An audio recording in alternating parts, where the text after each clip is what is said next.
যে প্রশাসন নিরপেক্ষ থাকবে কিনা, কোনো পক্ষপাতিত্ব করবে কিনা, সে ব্যাপারে আমি ব্যক্তিগতভাবে সন্দেহান।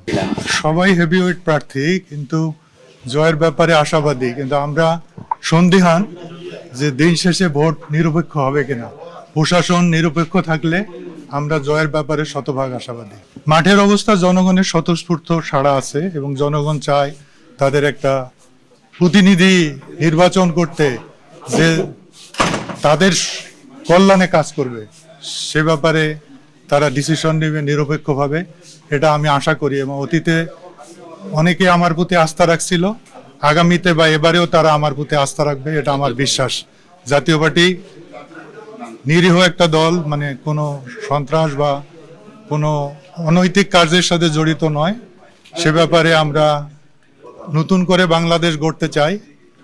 আমাদের চেয়ারম্যানের নেতৃত্বে আমরা সকলে মিলে একটা দুর্নীতিমুক্ত বাংলাদেশ গড়ব, এ ব্যাপারে আমি অনেক আশাবাদী।